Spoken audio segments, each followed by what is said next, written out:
Wrasslin, Chetty Bobby. Welcome to Wrasslin with Big E and the PODCAst, tag champs of the whole world, slamming like a DDT. Got it like just like a figure four. Hulk Hogan, all they do is flex. Talking wrestling while they get the dough. Off the top like a superplex. Think they letting up? Hell no. Dusty Rhodes with the elbow. From the corner like a stinging splash straight to the face. I know you felt those. Hey, y'all crying out for help though. Rising up like the dead man. About to go upside your head like Stone Cold with the bedpan. Bottom line, if you want the facts, welcome to Wrestling's where you need to be. Chetty Bobby, this show improved like John Cena, you ain't seeing me. Bottom line, if you want the facts, welcome to Wrestling's where you need to be. Chetty Bobby, this show improved like John Cena, you ain't seeing me. Yeah.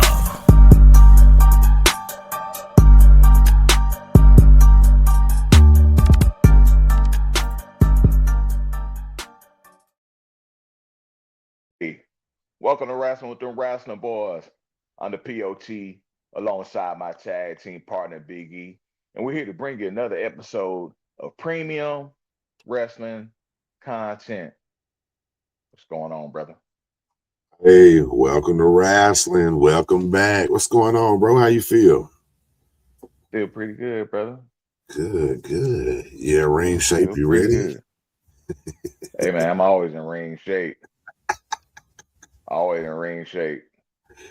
Hey, well, before we get started, this episode is brought to you by Alpha Mac Transport, 770-694-0634 for all your towing needs in the metro Atlanta area. Call Alpha Mac Transport and mention Welcome to Wrasslin. You'll get 10% off your full towing bill. That's Alpha Mac Transport, 770-694-0634. Hey, man, it's Welcome to Wrasslin, man. Before we get into our little topic today, we're not reviewing or really talking about anything. We got a topic we're going to do a little deep dive into and have a little fun. But just some small things to talk about on our road to WrestleMania. And tell me what you thought about the Usos and CM Punk with their promo for Monday Night Raw. First of all, it's episode 65, people. Come on, episode 65, yes, sir. 65. I know that it's a weird number. I'm pretty sure he has nobody, or he might have backup left tackle for Alabama from 2009 season. I don't know. Maybe it's 65 Chevelle or something. I don't know. But I have no football number any significance. So anybody who wore number 65, God bless you, or somebody, I don't know. Kenneth Newberry, somebody had 65. Hey, I remember Ken Newberry was like 71 or something like that. He was the smallest 71 ever. Somebody had 65, but like, comment, subscribe, people. Like, comment, subscribe. But absolutely, man, my bad. Right, I'm ready to get into it, man. We've been waiting all week to record, man. But episode 65. So back to the CM Punk and Usos promo. Now, of course, we both know that Roman won't beat every week. Everybody knows that Roman got a part-time schedule. And I thought it was smart by bringing the Usos involved, which is the smart thing to do, which we kind of figured they would do that, especially how Punk been saying little slick stuff about his stupid family and all this other stuff. Right. They wasn't going to let that slide. But one thing I noticed, especially with the brothers, the Usos, is that we all know that Jay is the emotional one. Yeah. He the one that, he flip off the handle easier as far as the promos. He very emotional. He apologize, Oos. Right. That whole thing. And Jimmy is like the silent killer. You got to look at Jimmy. You got to look at Big Jim resume. Yeah, he's the big bro, even though they twins, but it's like he's the silent killer. He's the one that he let you talk. Yeah. But he in the background, like, yeah, I noted. I got you. I got Just you. And look at their track record. right. Look at his resume. He pulled the trigger Right. on Roman Reigns, turned on his own brother, and then was Hit Sammy with the chair. yeah, then he was the lone wolf with Roman Reigns, where there wasn't nobody else with him. You know what I'm saying? Like, Right. Big Jim. I love the Usos, man, but Big Jim, that's my guy. You know what I mean? I like Jay just as good, but Big Jim is my guy though. But yeah, you're right. He's like that silent killer. That's the one you got to worry about. He's the one that you got to worry about. You remember slapping Gunther in the back, laughing, and shout out to them because there are a few pictures going around that they did have their baby this past week. And so yeah, man, shout out to them, man. Who welcoming a new baby into the world, and everybody looks good, good and healthy, and that's all you can ask for. You know what I'm saying? But yeah, man, I and CM Punk, dude, he just doesn't back down either. And he's, no doubt. the mic skills are ridiculous, man. I mean, for real. You talk about the pipe bomb and talk about, but every week better and better. Yeah, I'm sorry. And then it goes into the smart ass stuff with I'm sorry. Your cousin is this and your cousin is that. You know what I mean? But and you see, Big Jim didn't say much, but he said something with that big right hand. Oh, no doubt. So we're definitely gonna see how they get involved, and of course everybody wants the bloodline to be back together anyway. That story and that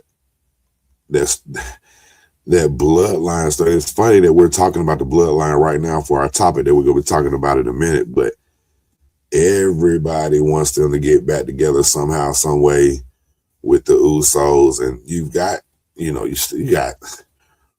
got what, about 10 Samoans, 9 or 10 in there right now.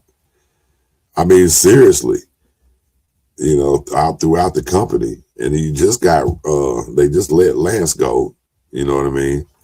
And that was, I guess that was like a couple of months ago when they let him go, wasn't it? I don't know. Yeah, it's been a couple of months. But they're going to keep doing. They're going to, we got what, 6 weeks till WrestleMania now. 5, yeah. 5 weeks, yeah. They're going to keep. That's what I love about it. It's so personal, you know what I'm saying? But there hasn't been no action, no real action. It's just real personal talking. I can't wait to see what the rebuttal is from Roman Reigns if he's there tomorrow or next week. Well, I think he's supposed to be there tomorrow though. Right.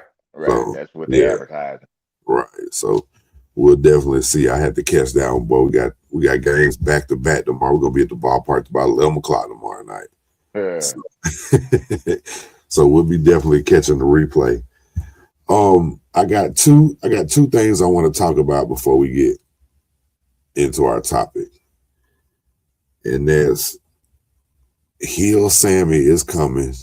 Oh, no doubt. And heel Randy is back. And it really answered our question as far as who's going to be the heel of the match. Was they going to pull the trigger with Cody? But clearly they went with their gut and with what everybody thought and what he does best, and went with Randy. And Randy Orton, heel Randy Orton is not going to disappoint at all. That was kind of like, we were doing some fantasy booking, and I even mentioned last week that we was wondering who was going to be heel, who's going to be face, or are they going? We knew that somebody was going to turn, but right. I was thinking that, are they going to let them both play this best friend role all the way up to Mania, and then maybe somebody would do some shady shenanigans during the match or after the match, being a sore loser? But they didn't waste no time. Contract signing, And it was like with the fantasy booking, we was kind of hoping that it would be Cody to see Right. something different. Right. But like you said, they went there good. The Viper, he's a snake. What a snake gonna do? They're gonna bite you. Every time. And he didn't disappoint, and he had a hell of a beat down on Cody at the contract signing at the end of SmackDown. So, like you said, that answered all our questions as far as who's going to be face and who's going to be the heel in that feud. Absolutely. Oh yeah, yeah, man. So, and like I said, we said, you know, they answered our question, and we were wondering. Now we know, and you know, got some what's to expect to happen to come up for the next couple of weeks. Are they going to have any tag matches? Because you know how they do. You know, before a big time, of course, WrestleMania. You know, they might pair Cody and CM Punk together. You know what I'm saying? And tag with Randy, and you never know how they'll do it. You know what I'm saying? So we just see where the story takes us, man. Hey man, I can't wait, man. I'm ready to get into it, dog. I'm ready to talk about it. Hey, shout out to the Atlanta Falcons, man. We got us another top tier Roll Tide quarterback, Tua Tagovailoa. Hey, you know, we got to throw a little football in here real quick with the free agent signings and stuff. You know me. It's Roll Tide till I die. But once they leave Bama, you know, it is what it is. You know what I'm saying? They're free game again. When they're in Alabama, when they're at Bama, they're untouchable. You know what I'm saying? But once they go into the league, you know, have at it. I was thinking about going out here and tearing my ACL and see if I could get signed by the Falcons. You know what I'm saying? I mean, I love Tua, but I mean, it's the same thing when he was at Bama. That first year his freshman year was great. You know, he got to play in a couple of games, came in, you know, helped us win the Natty. And then injury. The guy just is not had look like Lonzo Ball out there. You know, just got terrible luck. You know what I mean? And it's not so much the injuries, it's the concussions that's scary. Because you haven't just seen him go into the tent. They were like, oh, we got a concussion. You seen this man on the ground with the fingers and, you know, being knocked out. You know what I'm saying? Like that hit he took it. It was either at Arkansas or Mississippi State when Saban tried to pull him out the game. He was like, we want to run one more series before halftime. And then we never saw him play again at Bama. I mean, tore his hip up, broke his nose. It was just like, it was disaster. You know, so,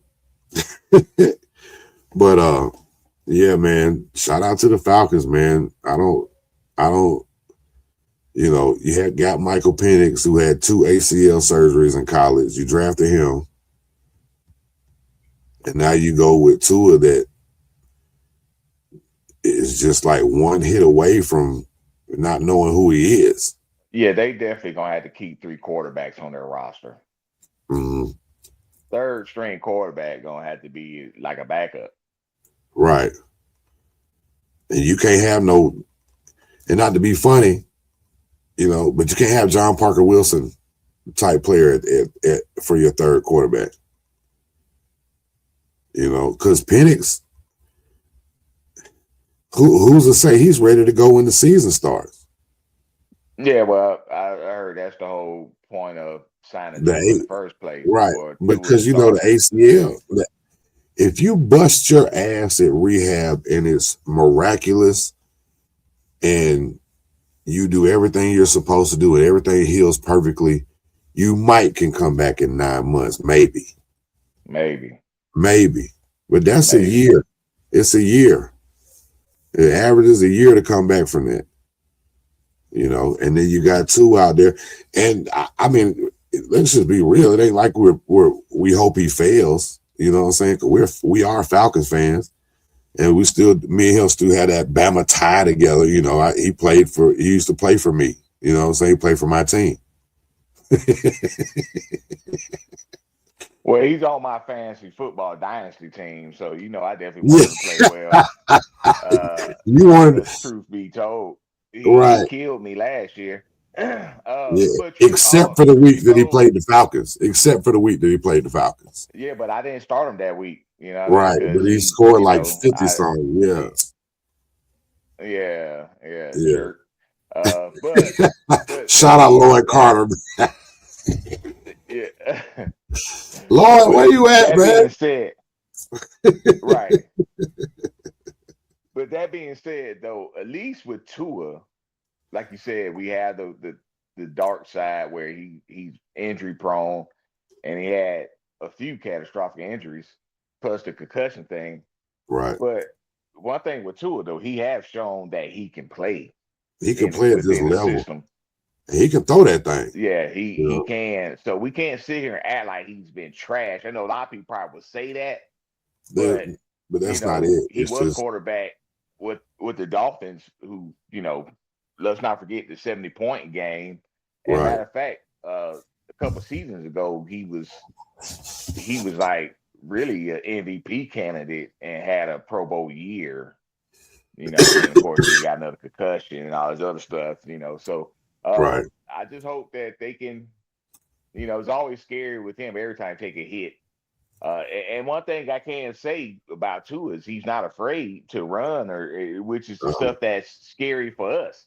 Right. It's like I wish Phoenix would run the ball more. Not saying that he's a running quarterback, but there's been times the past season where it was like he back in the pocket, and it's like, okay, there's nobody open, or the line breaks down. You can scramble, but it was like he was scared to scramble, which, of course, is easy for us to say, having at that time 2 ACL injuries, and Lord knows what else going through his mind, as far as the play calling and trying to get the offense down. But he definitely did not run the ball at times. And then the few times he did run the ball, get a first down, we like, well, damn, he could always do that. But, again, it's easy for us to say that. So it's like, we'll see what happens with all that. Yeah, absolutely. Well, I hope for the best one. I hope he comes in and kills it. And I hope you don't never start him, because you're always thinking you're going to start something. You know what I'm saying? Yeah, whatever. Brock Purdy's my other quarterback. So right. Michael Evans. Right. Hey man, let's jump into our topic for today, man. And today we're gonna do a little deep dive into Dusty Rhodes and his feud with the Horsemen.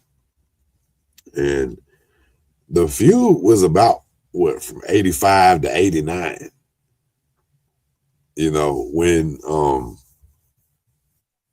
When Dusty became the booker in Jim Crockett Promotions.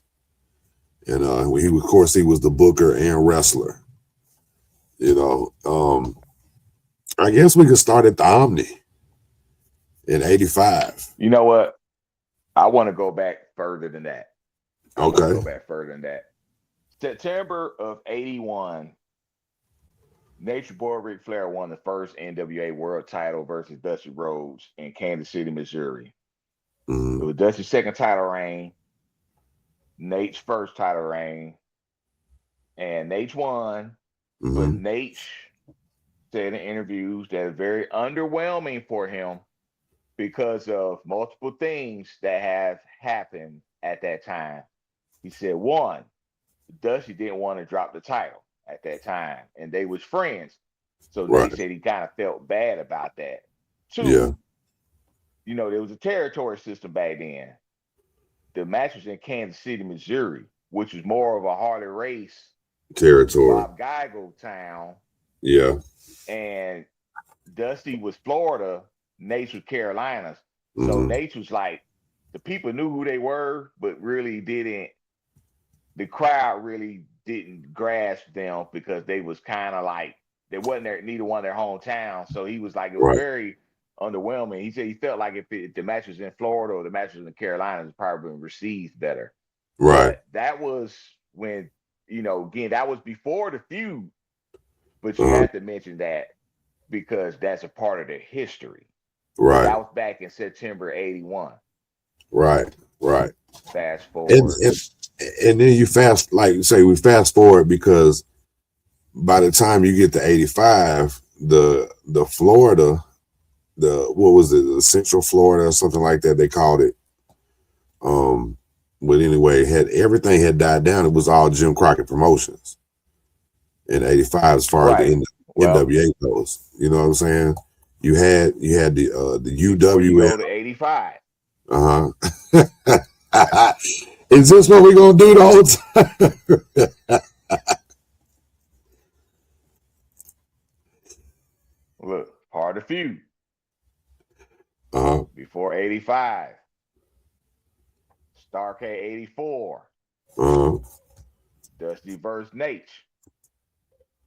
Right? Right. Of course, the year before you had a Flair for the Gold. Dusty Rhodes is all a part of Starcade. Dusty Rhodes was the brainchild of Starcade, which was the WrestleMania before WrestleMania. Right. Shout out Dusty Rhodes for that, his creativity. Starcade 84, though. Dusty fought Nate. Nate was champion. Joe Frazier was special guest referee. Right. They also had $1 million cash. Winner get $1 million cash, which back then was insane amount of money for the storyline. Right. Okay. They had technicality. Nate won because Dusty was bleeding too much, had too much blood. The ironic thing is in wrestling, especially back then, they're not going to stop no match over blood, right? Right. However, think about who the special guest referee was. Right. Joe Frazier, a boxer, which when there's a bad cut, they will stop a fight because of a bad cut. So now it's like Nate won. He won the $1 million, but it was like Dusty failed. He didn't get beat. Wasn't 1, 2, 3. He lost because of the blood, right? Right. After that, they gained respect for each other. This was Thanksgiving 84. In 1985, Dusty Rhodes and Ric Flair was allies. It was times where Nate had a babyface run. Dusty would go in. He would help Nate in several different scuffles where they 3-on-1, 2-on-1. Dusty come in and help Nate fight off the villains at that time. Fast forward to September of 85. All right. Hold your horses. Really. Hold your horses though.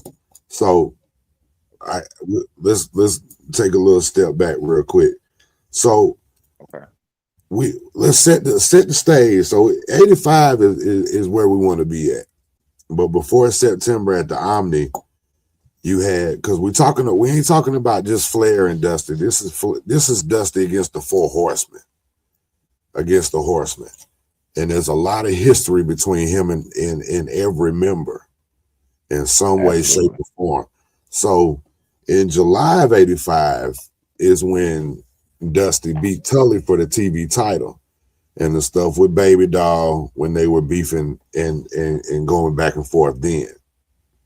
So Tully Blanchard has J.J. Dillon. You have Arn and Ole, the Andersons, Minnesota Wrecking Crew, and Ric Flair is supposed to be, shoot cousins. You know what I'm saying? But back when Flair would be billed from Minnesota before he started being billed from Charlotte. So, and billed means when they say from Charlotte, North Carolina, for those of you that don't know. So the feud has already started. He's had beef. He's been against Flair in the Carolinas and Florida, and like you say in St. Louis and near Harley, and get to 85. Everybody's pretty much in Jim Crockett Promotions in the NWA. You got Dusty going against Tully. And then you got Flair, who's the world heavyweight champions, still wearing the 10 pounds of gold still then. Then we can go to September. Go to September in the Omni and talk about it, because it's all through the years, it's an old Flair shit anyway. It's him teaming up with somebody or somebody helping him out and him turning right on him. You know, because he is and has been the dirtiest player in the game since the early 80s. You know what I mean? When he started really coming into his own and and being trusted to carry the world title. And when you talk about Dusty title runs, I think another thing he probably felt bad about is Dusty never had a long title run. They were all very short. Very short. So, but we'll get into that. So in the Omni, Nature Boy Ric Flair in the ring getting jumped by the Koloffs, Nikita, Ivan Koloff, and Crusher Khrushchev. And Dusty comes to save the day, run them off. As soon as they make eye contact, the Andersons are on him. And then I was on him. And then comes Flair, them are his cousins.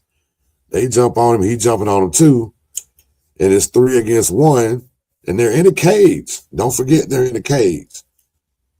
So Flair locks the cage and they, hold him down, jump off the top rope, break his ankle. Ankle's supposed to be broken.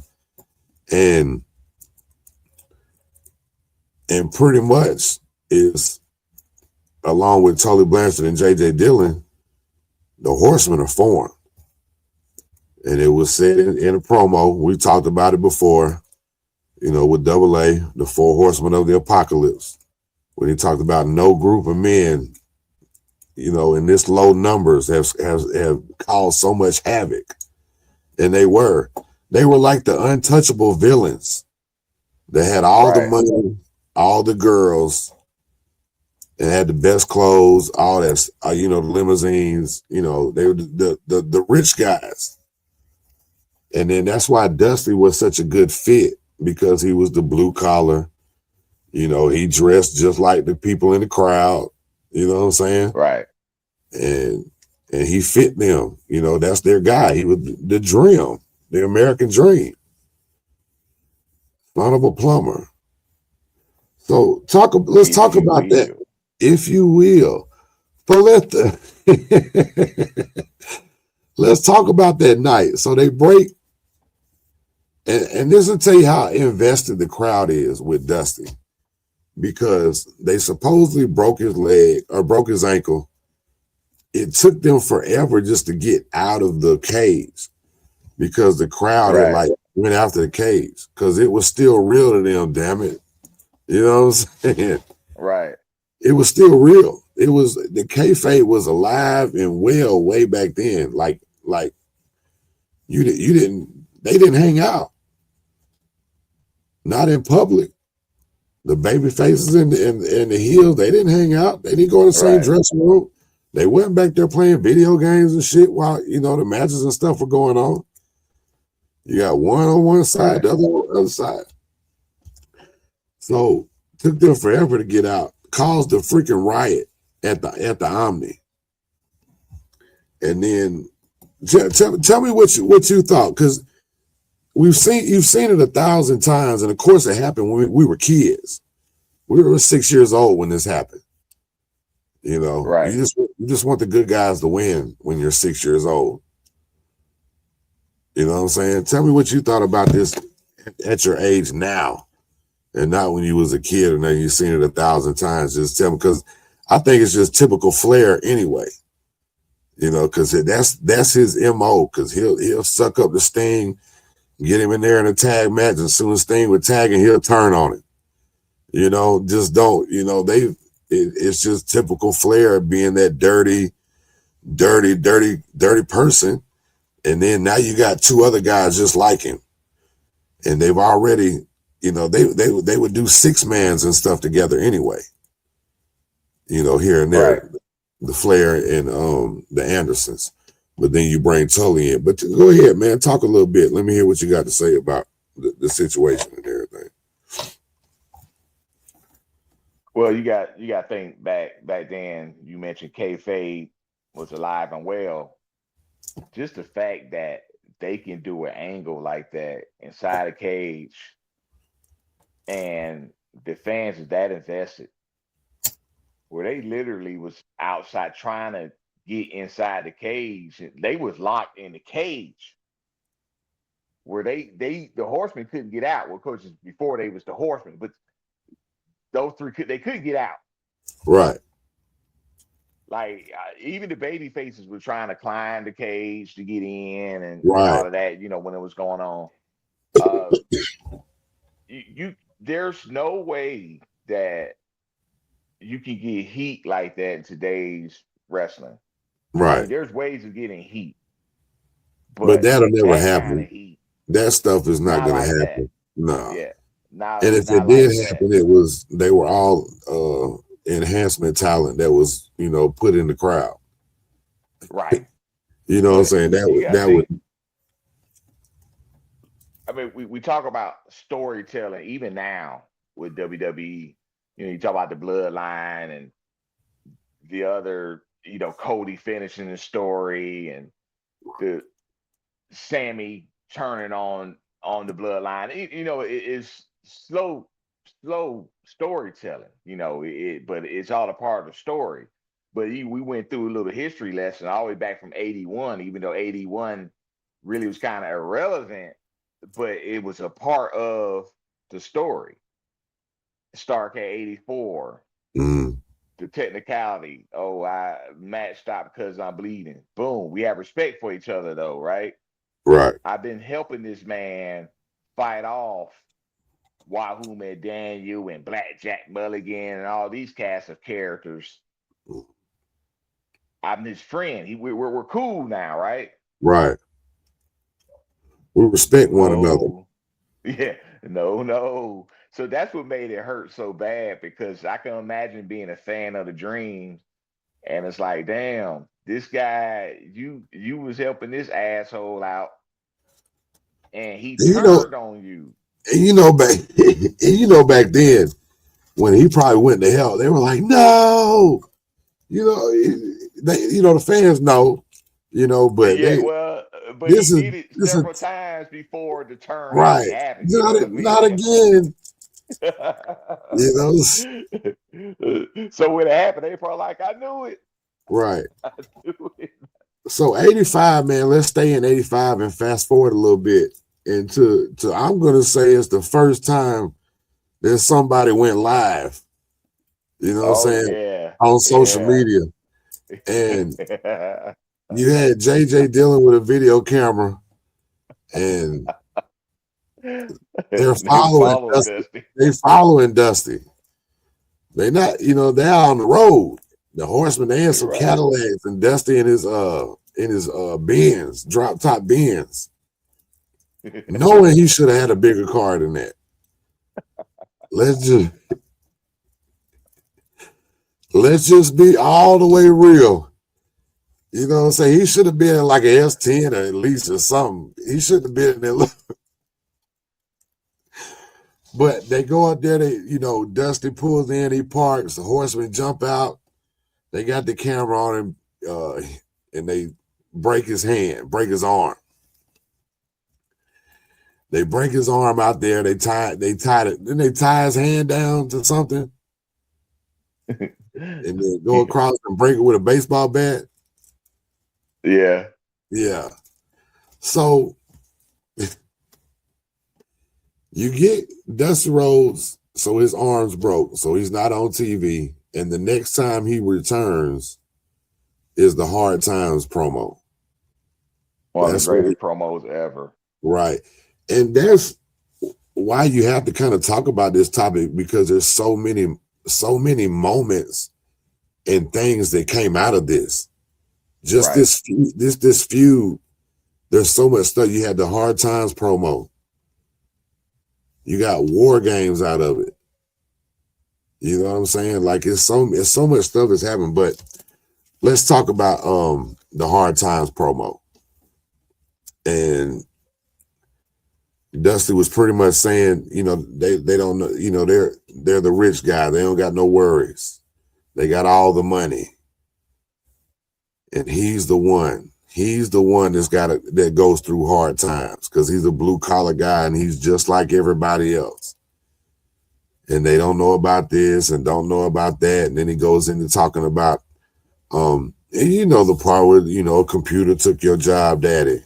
You know what I'm saying?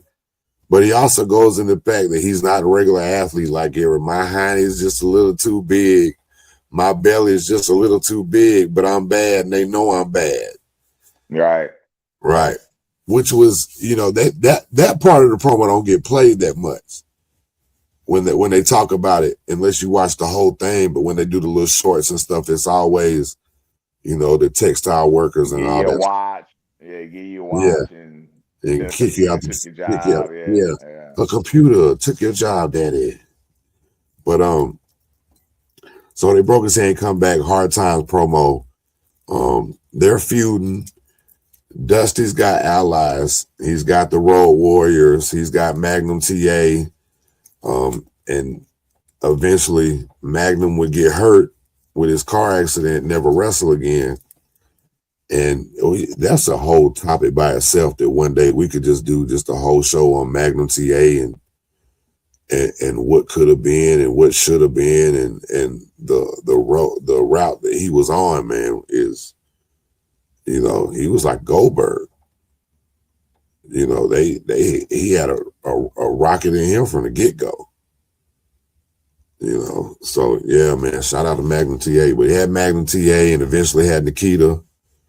You know, so let's fast forward about a year. Hold on. Because we got to talk about Starrcade 85. Right. We got to talk about that because, of course, it was Nature Boy, Dusty again.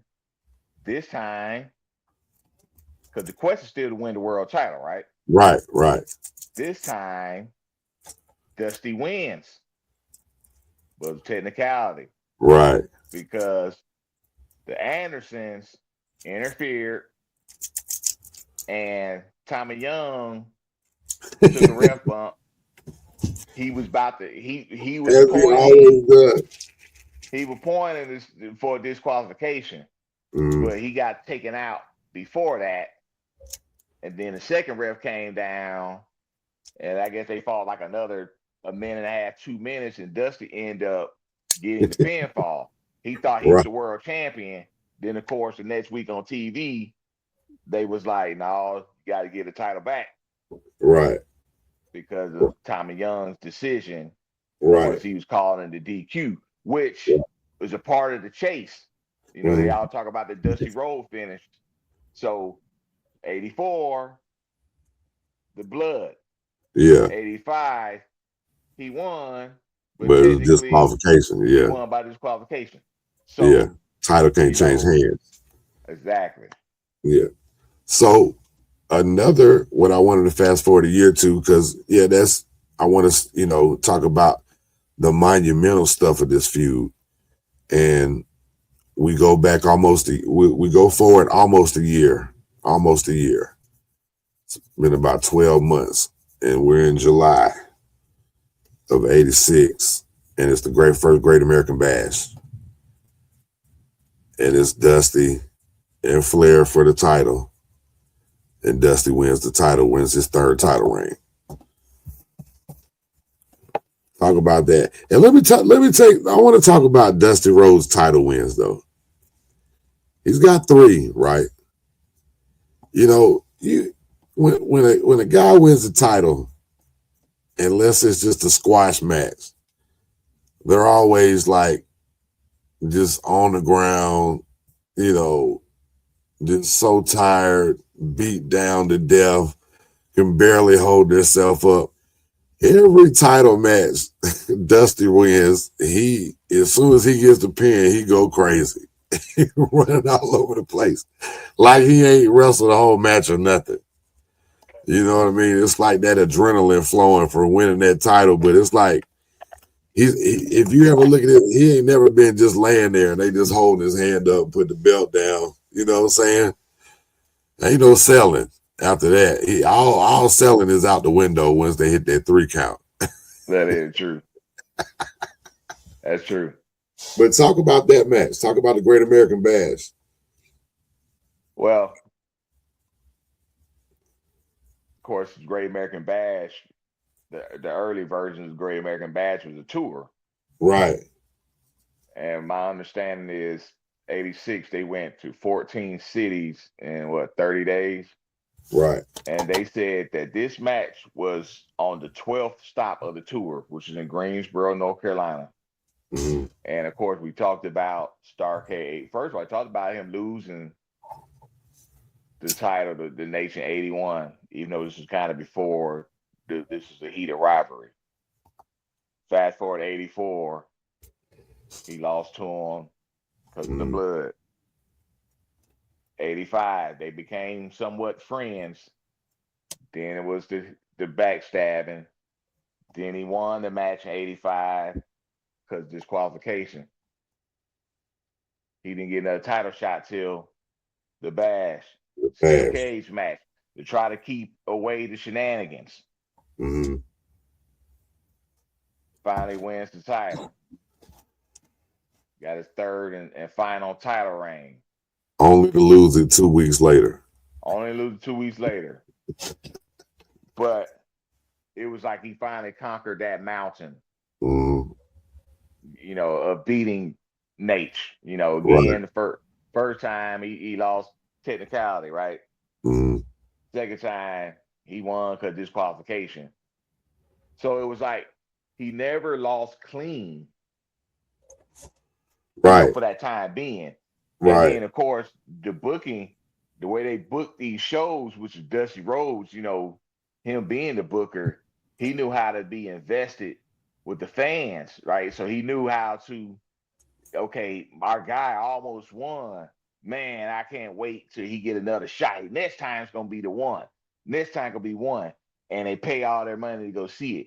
And he kind of, you know, I'm gonna go back in time even further than that with Dusty. Is he had some time he spent with WWF at the time where Vince Sr. was running that company, and Dusty had a 3-match series with superstar Billy Graham. Yeah. And the first match was a regular match, and it was like some shenanigans, something happened. I can't remember if it was a count out or disqualified. It was something happened. Yeah. Second time they had a bull rope match. Then the third and final time they had a Texas death match. But each time they sold out the Garden. Right. But it was like they knew that Dusty wasn't gonna win that title, but they teased it. Right. They teased it, you know, because the people wanted so bad to see their hero finally conquer that mountain. Yeah. Fast forward years later with this feud, that's what was Starrcade. I mean, that's what Great American Bash 86 and that cage was all about. He finally got to conquer that mountain. There's no horseman that can get in the ring. It's still cage. He finally got that win. Right. Finally. Yeah, because his first 2 title wins were against Harley. This is the only title win that he had against Flair.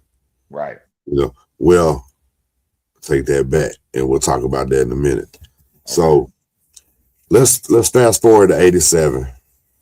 Like we said, Dusty loses the belt 2 weeks later, and it was on some, you know, regular BS. But we talked about before, his title reigns were never long, ever. Right. Even when they would vote on him, you know, right. and you know, so you know, say what you will about that. But we go to 87, and Luger is a part of the 4 Horsemen now, and he's feuding with Luger and he's feuding with Tully Blanchard. And this is the, you know, I believe Luger, that's who Luger beat for the U.S. title, was Dusty Rhodes, correct? In the cage. Yeah. Yeah. So then he starts feuding with Tully. And that's when we get the $50,000, you know, put up for the, and Magnum's with him, but he's also doing a little tag team with Nikita Koloff as the superpowers. And this is during Nikita's face run, and still he's the 6-man tag team champs with the Road Warriors. And you know how they would, team up here and there. So 87, he feuds with Tully, he feuds with with Lex Luger, and we get the first War Games. Starrcade 86 is when they had Dusty and Tully had that first blood match. Right. 86 for the TV title. Yeah. And then, of course, that went into 87. 87, yeah. Because Starrcade was right around December. Right. Yeah, right. So that was like to kick off the new year. Right. Yeah. So, like I said, yeah. So that is right in 87, and that they feuded when they did the 50. They put up the $50,000 for the for his title shot and all that when he came in there with all that cash, and they had the title signing, and you knew right there, at least you do now when you look at it, you knew Lex Luger did not belong with them. He just did not fit in. Even when they were sitting around at that table when they were doing the contract signing and all that stuff, and he would try to say little stuff here and there, it's just like you knew he just didn't fit in. So let's go to the War Games, and they had quite a few. Like NWA was crazy back then, man. They would do those things over and over and over again. Those scaffold matches, they would do them from all over the place. You might see them on TV, but they've done it 30 times in the last 2 months. Yeah, right. 5 times 1 week. Right. Yeah. So the first War Games, you had Dusty, Nikita, the Road Warriors, and Paul Ellering. And you had Flair, Tully. No, that was yeah. Because you had JJ Dillon in there with them. Right. And you get the first War Games, and it's and if you don't know what War Games is, it's 2 rings side by side with a huge cage covering them. And there wasn't much clearance back then. You know what I mean? Like they would, that stuff was brutal. You know what I mean? Because it ain't like they do it now where they go do the walkthroughs and all that stuff. They probably built that stuff last minute, you know what I'm saying, trying to get it together. Right. People falling through the crack in the middle when the rings are connected and stuff. Right, for real though. It was an experiment. Right. But that experiment is still going on to this day. Right. But you had the Road Warriors, you had Nikita, you had Dusty, you had Paul Ellering, and the faces always won those most of the time because there weren't no titles changing. Right. And the Horsemen are still going to sit there and talk that shit, even though they lost. So what? We're still the champs. Tully and Arn got the tag team titles. You know what I'm saying? Then you got Nate. He got the big gold now. So he really stunting on them. You know what I mean? Right. So you want to talk about anything before we move forward? No, as far as the War Games, as far as the ones with Tully and Baby Doll, we can't talk about everything. We'll be here for 4.5 hours. Well, just one thing to point out with the War Games, you mentioned the faces pretty much always won that one, but it was the heels that always got that advantage.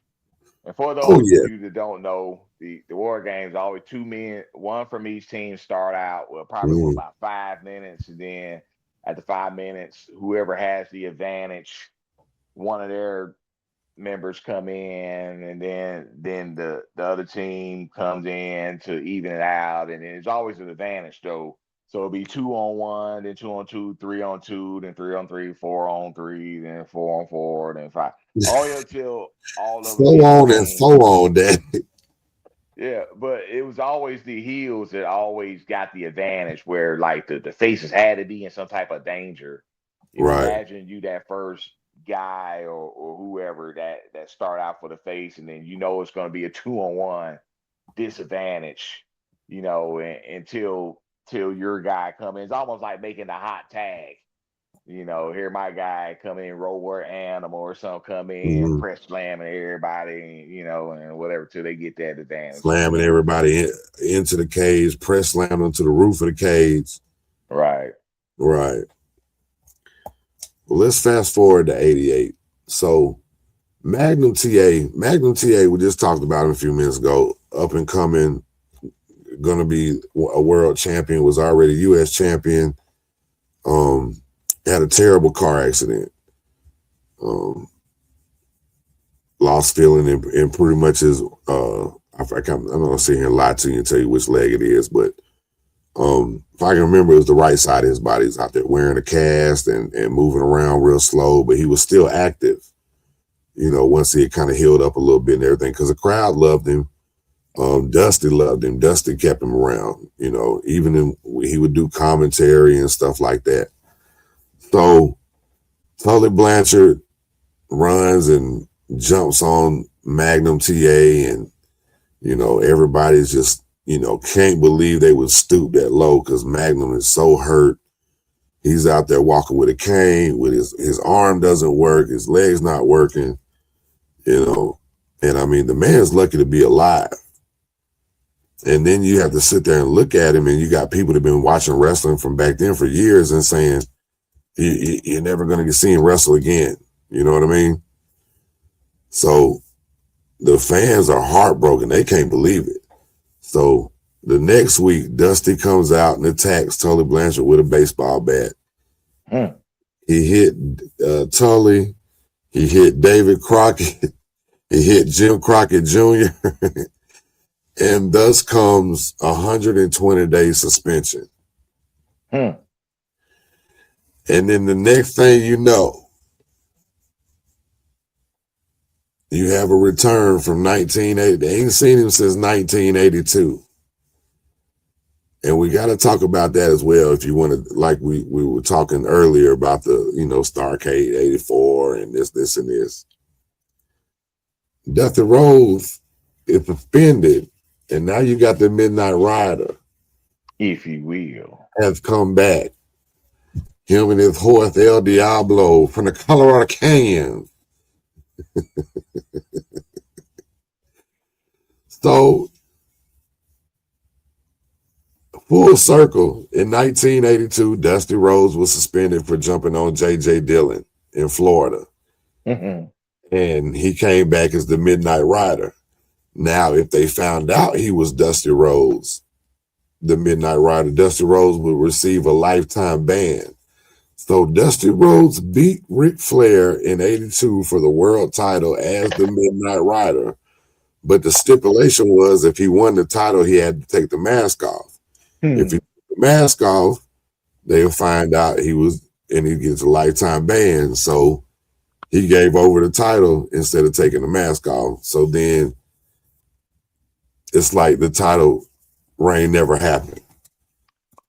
That don't get talked about as much. That's a gem. What you just said right there, what you just pulled out of your bag right there was a gem, because I'm pretty sure people who do have knowledge of some of this stuff, a lot of people don't know about that. Right. Absolutely. So you got Dusty Rhodes. He's now the Midnight Rider, and he's coming in on his horse El Diablo, and he's got Magnum TA with him. He's got a mask on. Everybody knows it's Dusty. He gets in the middle of the ring, runs the Horsemen off, tries to beat up the Horsemen, and cuts a promo. I got a friend who's funky like a monkey. You know what I'm saying? So they go through that. He feuds with all the Horsemen the whole time. Then we have the Barry Windham heel turn on Lex Luger. One of the greatest heel turns ever. And I'll never forget, bro, because you already couldn't believe that Barry turned on Lex Luger. You know what I mean? Because they had finally beat the Andersons for the tag team titles. You know, so they go to the back After the heel turn and everything, they taking Barry to the back. They're back there in the heel locker room. Here comes the Midnight Rider. What the hell are you doing? Don't you turn your back on me? Then they all jump on him. Sting and everybody, they come and get Dusty and try to cover his face up, you know. And I'll never forget. And it was so creepy because, you know, like I say, we're like 8, 9 at this time. And it was so creepy because when they left when they were going to the limousine, Barry was the last one to get in, shut the door, and then he rolls that window down and holds out the mask. And yeah. And it was like, you know, we know who it is and everything. So what I think they could have did a lot more with it than they did, you know, but they had their fun with it. They had to let Dusty come back, and he stays beefing. Then they do this whole thing, him and do this teacher versus student with Barry Windham, and Barry becomes U.S. champion. And then we get to 89, but before we get to 89, let's talk about Barry Windham for a minute. Me and you agree this is the best form of the Horsemen, even though it wasn't long. That's the best faction. That's the best group as far as all the different, you know, the different, whatever you want to call it. Variation. Yeah, I done got in there now. But that's the best Barry. So let's talk about Barry for a minute, man. Barry Windham was one of the best. He's so tall and long. It could do, you know, all the crazy lariats and the superplex, and just could go. And when he really came into his own as far as being a heel, and then he started using the claw when he was with the Horsemen, just had that glove on and come out there in the all black. You know what I'm saying? Tell me your thoughts on Barry Windham. Hey, you know, I'm a huge Barry Windham fan. Yeah. He's one of my top 10 favorite wrestlers ever. He's so smooth in the ring. I compare him to what? I had to get some of that water, about to knock the microphone off. But I compare him to a Randy Orton, which is ironic because they both, you know, Randy Orton, the third generation wrestler, Barry Windham, second generation wrestler. Of course, it was way before Randy, but they so smooth and effortless, like in the ring. It don't even look like they're trying hard. It's like they're good for no reason. Right. You know, can have a good match with anybody.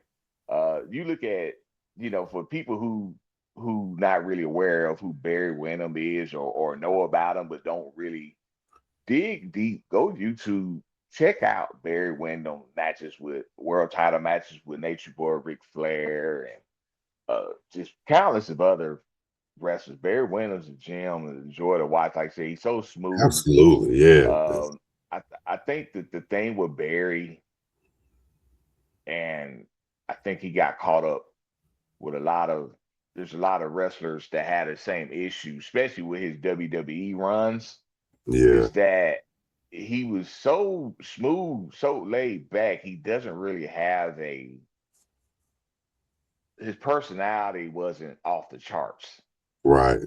He didn't have a whole lot of charisma. And even though he was babyface for, I'd say, most of his career, especially back in the early days, this whole Horseman thing was so deep because he's been a babyface. Mm-hmm. So seeing him turn heel, you got to think, y'all, that we talking about, what is 88? Yeah. This was something like, wow.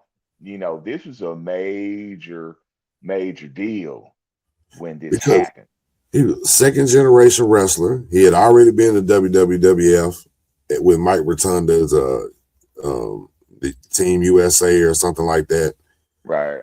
You know, was down in Florida, came up under Dusty Rhodes. You know, that was like real, you know, that teacher versus student was real. You know what I mean? But was never a good talker. But he was so smooth in the ring, and that's what always kept him employed and always kept him almost to where he needed to be. And don't get me wrong, he's had, as far as the NWA goes, he had titles, he had title runs, and when he got to WWE, they did, weird stuff with him. The only things I like they did with him was when he was with, they were the new Blackjacks. What JBL? Well, it was dangerous, bro. Yeah, and that's when he got big too, man, and he was still smooth with it. It didn't matter how big he got, so right. Yeah, Barry's one of them guys like almost like a Brad Armstrong. Like they just work so good, but it's like great example. They didn't have that extra on that mic. You know what I mean? And it's crazy because if you think about Road Dogg, his brother wasn't a great worker, but he was tremendous on the microphone. Right. And it just tells you, it just shows you like you got to play to what keeps you having a job. Like him being a second generation wrestler, and that was just great in the ring. You mentioned Brad Armstrong. While we on that topic real quick, I mentioned like a Mike Graham, son of Eddie Graham, or Greg Gagne, the son of Vern Gagne. Well, these guys are great in the ring, but all of them had a similar issue where they didn't have a whole lot of charisma, or at least with Greg Gagne, he was undersized. Mike Graham was undersized. Right. Great workers in the ring, but they were just undersized. Brad Armstrong, I mean, he was a decent size, but had no, like you said, no great charisma. But it was amazing. These guys with gems in the ring, And that's why Brad Armstrong had all them different gimmicks, because it's like if you put a mask on him, then he doesn't have to talk. He just go out there and amaze everybody. Right. And be the best one out there. But he just can't talk. That's crazy, man. You think about it. But that's part of it. That's why it is professional wrestling, but it's also sports entertainment. I think it's always been both. Right. And people just don't want to kind of realize that, but it is entertainment, and you have to be entertaining. Especially nowadays. Hell, you can't go out there and hold no headlock for 30 seconds. Folks gonna start throwing trash. For real. They want to see a dive, a springboard. Hey, they want to see all the hot spots. Chair, table. They want them. Break the Spanish announce table. Right. Yeah. Let's tear some furniture up. Yeah. But the feud with the Horsemen, man, and Dusty, man, it brought you so much entertainment. And it brought so many monumental and historical things and times. And right after this feud in '89, right before Starrcade, as a matter of fact, they came up with this storyline, and this is right before we're going to WCW, and it's like NWA is only on paper. Right. Ted Turner's, already owns everything. They're moving everything, kind of getting away from, they're getting away from what everybody loved and trying to go compete with Vince and do what Vince was doing and get a little cartoonish and start going after the kids. Yeah. Not like Epstein file going after the kids, but like making the kids the number one fans. Yeah, and Vince bought up a lot of territories by that point. So it was like he was getting all they wasn't a lot of the wrestlers he was getting, like a Piper, a JYD, a Steamboat. Them guys wasn't necessarily in their primes. I mean, Steamboat still can go, but my point is those guys were really already established stars in the territory system. Right. And then Vince was kind of like showing them the money. Mm-hmm. And again, their style was different with the whole, like you said, cartoonish, right? More character based instead of more realistic, far as the confrontations that Jim Crockett at that time, was Yeah. displaying on Florida. So the particular storyline that he was coming up with, and he was told not to do, but they did it anyway, and that was when the Road Warriors jumped on him. They unscrewed the spike and poked his eye out, or stabbed him in the eye with the spike off the shoulder pads. So Dusty was fired as the booker, finished out working, and went on to the WWE for 3 years, from 89 to 91. But that was that cartoonish era that he was getting involved with, the polka dots, what they say was a rib or whatever. But he ran with all that stuff, man. I don't think, you don't know these guys, but you hear all the stories and everything. So I don't think he just worked with it, and made people love it, and knew he could do that. But I want to know what the favorite part of the Horsemen does. What was when you think of Dusty and the Horseman feud, what's the first thing that comes to mind, or the first couple of things? Well, I think of two things. I think of the cage in '85 at the Omni, Uh-huh. and I think of when they was following him in that Cadillac. Cause that's what summed it up. I mean, it was like, on site, but it wasn't, because it was, even though Dusty had allies, Mhm. but he had to go get these allies. Horseman was together no matter what. Right. It was them versus the world. Right. Dusty, he had to get Nikita, and the reason why he had to get Nikita was because of what happened to Magnum. The unfortunate accident. So of course he had to turn Nikita face.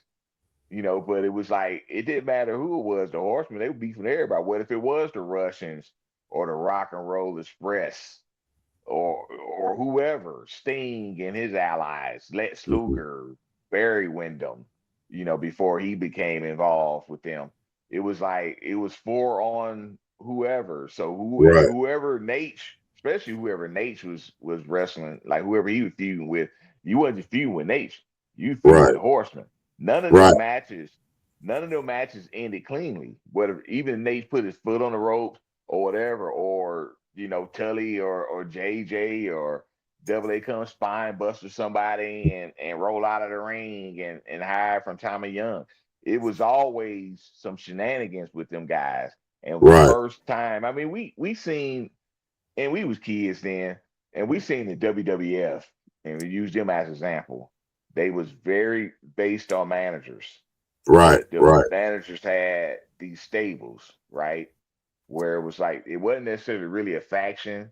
And we talked about it before, where Jimmy Harder come out there with three or four different guys, and Bobby Heenan, you see him three or four different times on the Right. show, but it wasn't like really they was a unit. Yeah, they was together per se, but Right. it wasn't like the Horsemen though. The If Horsemen, they needed backup, they was there, and if it might be something in the Survivor Series, but the Horsemen were always together.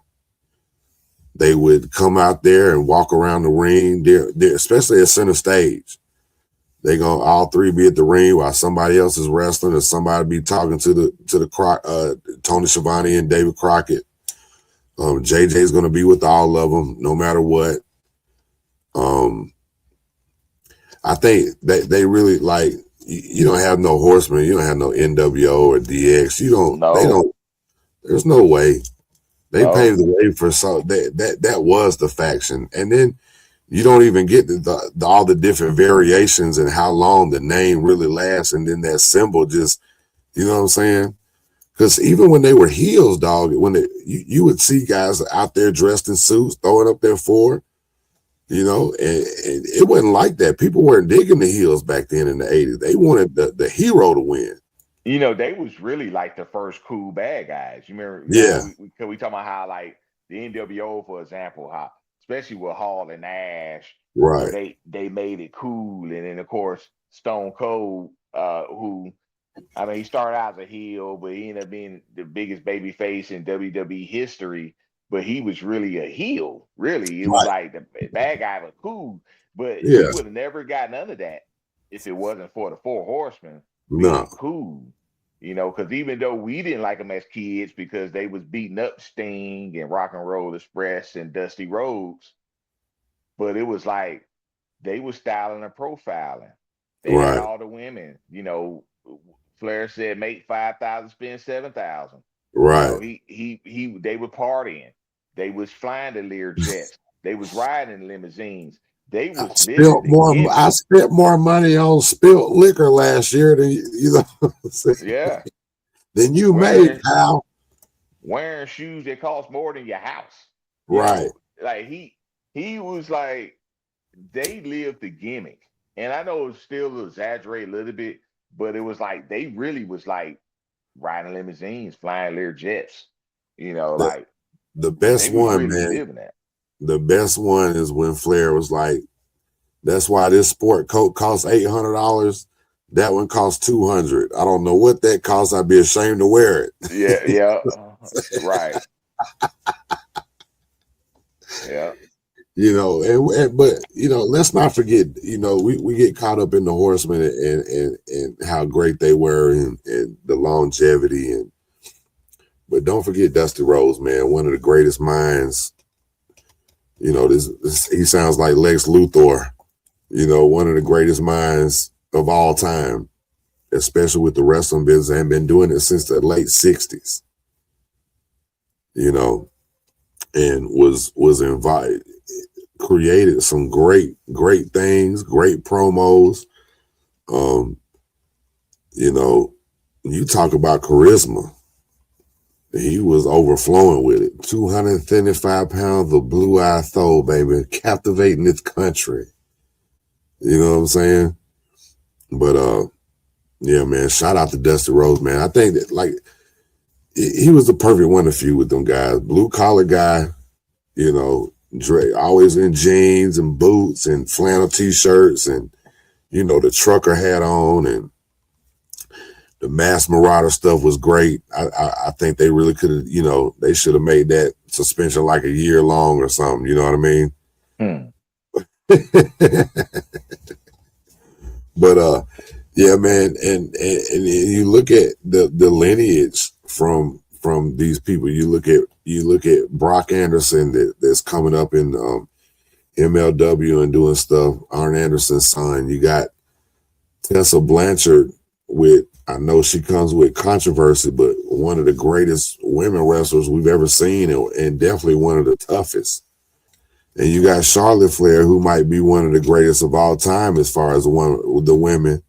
But then you got Goldust, Dustin Rhodes, who you talk about smooth. You talk about Barry Windham, like it was almost like a carbon copy of Barry at the time, and then came to his own as far as, dude can go now. Right. And then you got Cody Rhodes. Look what he's become. Look at what they did in the Indies. Look at you talk about raising your kids to really bet on themselves, and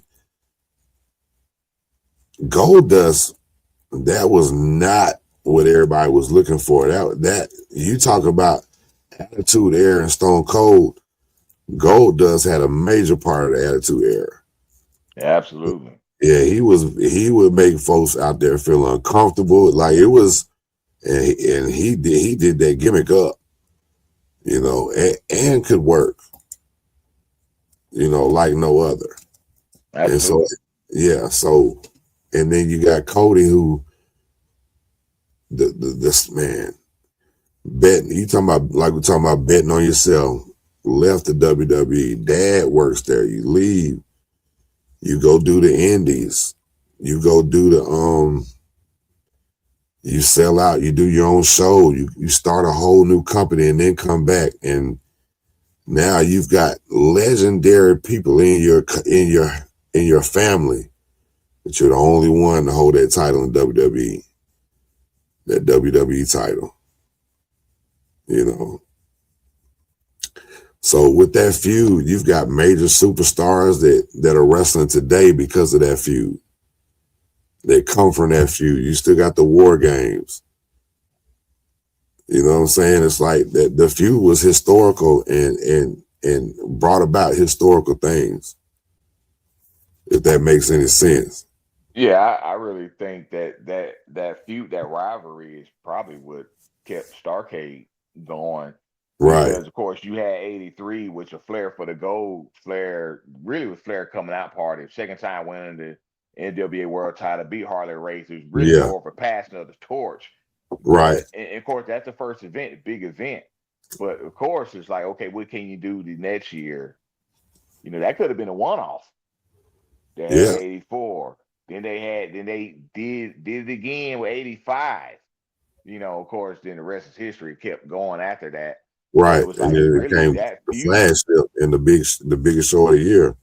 Yeah, that feud kept Starcade going at that time. Yeah. And I will have to say this, and I know that we grew up in the '80s, but especially from when we watched wrestling on to the current, I would have to say that this rivalry to me is number one on my list as far as I best rivalry, favorite rivalry, whatever. Right. On It's my number list, one. this is number one. I can dig that. I can definitely dig that. Yeah, man. Yeah, man. Shout out to everybody involved. And you know, it's just it's so much history out of it. Like you can't not have it number one if you think about it. It's too many things involved and the length of it, the longevity. The time he was there to the time he left, he was feuding with them. Right. You know, always hollering, Ric Flair, Friday Night at the Omni, baby. Right. You know what I'm saying? Like I said, you mentioned the stuff with Baby Doll and in the early days, you know what I mean? Like Yeah. all that stuff, man. Like Yeah. I said, the War Games, all that. Right. And then we didn't, like I say, we didn't even get to talk about the tag matches, but with him and Magnum and him and Nikita Koloff and, you know, stuff like the 3-man with the Road Warriors, you know, you could, like I said, would have been here all night long. You know what I mean? You know, so yeah, man, it's welcome to wrestling. Welcome to wrestling. Bro, WrestleMania is going to be here for you know it. Yeah. Roman Reigns going to look weird with that world title. You know, used to it. We just ain't going to see him but once a month. We're going to forget what the belt look like, you know? Bro, and then you talk about Roman Reigns, who and Seth Rollins, who do they contribute a lot of their stuff to? Dusty. That's his boys. Yeah. You remember what Roman Reigns said? I was the son your dad always wanted. Yeah. You know what I mean? So yeah, man, we don't even get it. We'll be here forever talking about Dusty and all his accomplishments. I think his best accomplishment is Cody. I remember when he was holding Cody in his hand, and his little head was falling off, and this was when Cody was first born. You understand?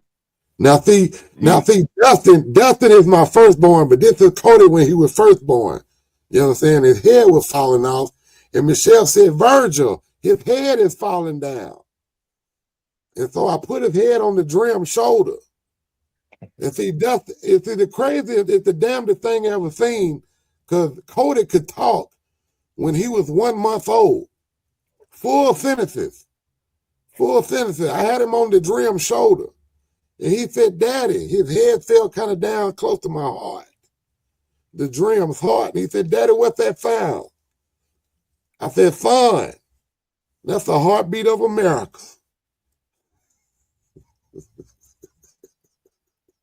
You know, I was thinking the other day, especially when I was researching this topic, and we talk about our Rushmores, and Yeah, there's no real category, and it's hard to just pick four wrestlers, and there's different reasons why we pick wrestlers because we can always talk about popularity or title drawing reigns money or or yeah, yeah, whatever, right? But the more I thought about it, I was like, it's hard for me to have a Rushmore without including Dusty Rhodes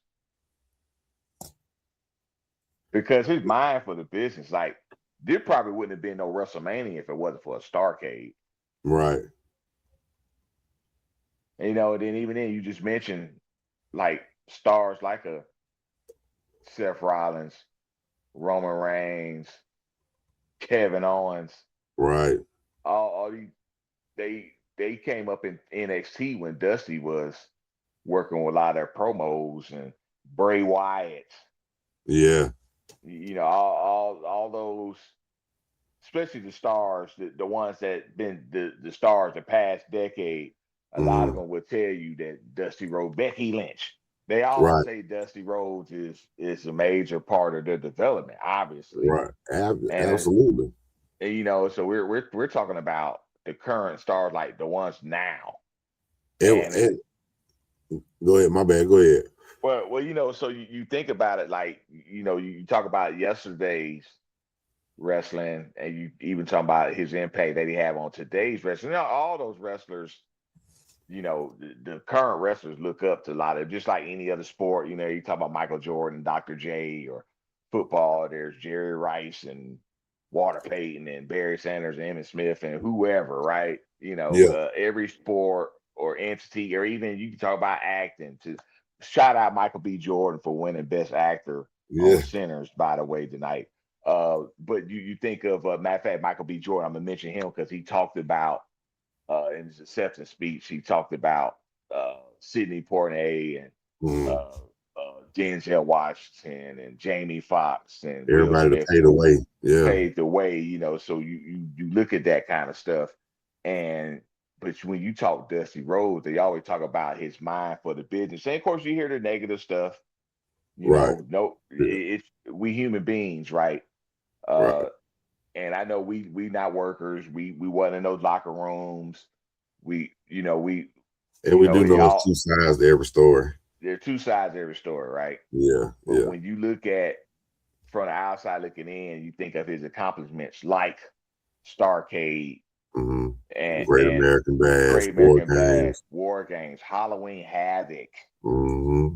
You, you know, uh, you just think about it. Then you think of the Roman Reigns, the Seth Rollins, the Kevin Owens, and all these current stars. And the best Hall of Fame speech ever. Yeah, he definitely Because all he did was show everybody love. Didn't even talk about himself. he Talked about definitely everybody else. and and we have to talk about this real quick. The history between Ric Flair and Dusty Rhodes started a long time ago, right? Right. When he With, first got into business. when He, Rick first broke into business, right? What he he want want to be, rambling Ricky Rambling Ricky Rhodes. Rhodes. He want to be Dusty Rhodes' little brother. He was driving for Dick Murdoch and Dusty Rhodes on the road, Yeah. and then West Dusty Texas told Outlaw. him, "Find your own gimmick," Right. right? And just, can you imagine that though? Like, you're Dusty Rhodes and you're Ric Flair, and this guy wants to be like you. You're Dusty Right. though, Right. and And this guy's gonna be the greatest ever. yeah, and And all he wants to do is be like me. 10 right, 10 years later, I'm having world title matches with this guy, and we're having arguably the best feud in wrestling history. Right. That sums it up right there. That's just really amazing in itself. Yeah.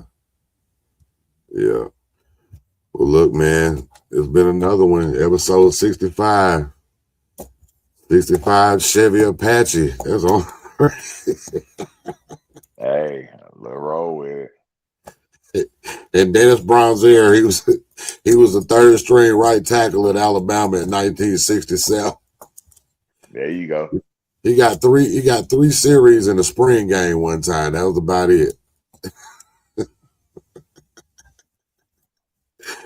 Hey man, like always, we'll be back next week with another episode, man. It's Welcome to Wrasslin, man.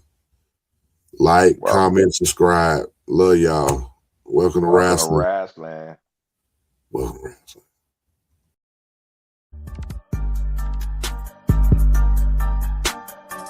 Welcome to Wrasslin, Chetty Bobby. Welcome to Wrasslin with Big E and the PODCAST. Tag champs of the whole world, slamming like a DDT. Got it like just like a figure four. Hulk Hogan, all they do is flex. Talking wrestling while they get the dough. Off the top like a superplex. Think they letting up? Hell no. Dusty Rhodes with the elbow. From the corner like a stinging splash. Straight to the face, I know you felt those. Hey, y'all crying out for help though. Rising up like a dead man. About to go upside your head like Stone Cold with the bedpan. Bottom line, if you want the facts, welcome to Wrestling where you need to be. Chetty Bobby, this show improved like John Cena, you ain't seeing me. Bottom line, if you want the facts, welcome to Wrestling where you need to be. Chetty Bobby, this show improved like John Cena, you ain't seeing me. Yeah.